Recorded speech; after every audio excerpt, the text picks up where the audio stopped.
And now, as we were just saying yesterday, of course, the 50th Pride in London parade, where thousands of LGBT people and supporters protested and celebrated in the streets of London. And in 1984, at a rally in Rugby against a possible ban on gay council employees, Chris Smith said, "Good afternoon, I'm Chris Smith. I'm the Labour MP for Islington South and Finsbury, and I am gay." He instantly became the first openly gay MP in the House of Commons. There are now, of course, dozens.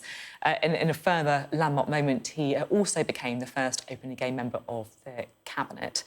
We can now speak to Chris Smith, or Lord Smith, we should say. He's also Master at Pembroke College, Cambridge, and he joins us now. How difficult was the decision you made in 1984, and what was the reaction? Oh, I was absolutely scared stiff. Partly because no one had ever done this before. It was a spur of the moment decision. I had decided that at some point I wanted to say something about myself, because I think it's much more important to be open and honest about who and what you are when you're a public representative. But the only question was, when was the right moment to do it? And I can remember walking into the hall in Rugby, about 1,000 people packed into the hall. And as I walked up to take my seat on the platform, I just thought, this is the moment to do it. And I have to say, the next 10 minutes before I stood up were some of the scariest of my life. My hands were shaking, my knees were knocking together. I had no idea what the response was going to be. And what was the response, do you think? Well, in the hall, it was ecstatic. The entire audience got to their feet and gave me a standing ovation. It's the only time I've ever had a standing ovation 30 seconds into a speech. But the best thing that happened was in the week or so afterwards, I got letters from all around the country. This was long before the days of social media. So people wrote letters. And I got hundreds of letters, some of which said, well done, congratulations. But the ones that I think made the most to me were the ones that said, thank you, this has made it easier for me. That's, as you say, I can really imagine how those ones must have just been, quite an incredible thing to receive, really, and to know that you have made a difference in that way. Of course, back in 1984, you were the only openly gay MP in Parliament. Now there are, I think, 60 MPs who have openly said that they are LGBT. But despite the progress that has clearly been made, I was just talking about this with Justin Greening as well, homophobic hate crime is actually increasing. How concerned are you about that? And do you think that some progress is perhaps not as easy as we assume?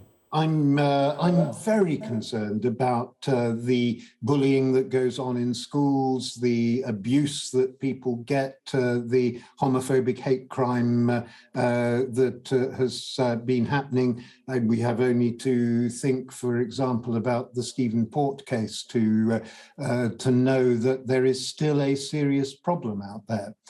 But in many ways, we have made a lot of progress. A lot of legislation has been changed. There are now, as you say, huge numbers of openly gay members of Parliament. We see other public figures coming out. The young footballer who recently came out, for example, incredibly brave, wonderful moment for him and for the LGBT community. So at the same time as the homophobic abuse is happening, you also have considerable progress. being made. And we just have to keep on steadily making the progress, not taking anything for granted, not allowing the government, for example, to get away with omitting trans people from the ban on conversion therapy. We need to campaign for LGBT rights around the rest of the world. Many countries with a legacy of colonial administration from the UK have kept Victorian laws on their statute books. There's a huge amount still to be done, but we also need to be glad about what has happened and what we have been able to achieve. And that's why a moment like celebrating the 50th anniversary of Pride is so important. To your right, while I've got you just finally, the news today, of course, is dominated by yet another sexual misconduct scandal. Chris Pincher, just the latest resignation. What do you think was worse, the sleaze scandal under John Major or the one that the Conservative Party is currently going through? Oh, this is infinitely worse because there is just so much of it. And it's not just the occasional looking at porn in the House of Commons on your iPhone or furtively groping young men in the Carlton Club. It's not just those sort of things. It's the scandal, the real scandal of all the contracts which were issued in a hurry to untested, untried companies in the first outbreaks of COVID. It's the ignoring of the law of the country so frequently in Downing Street.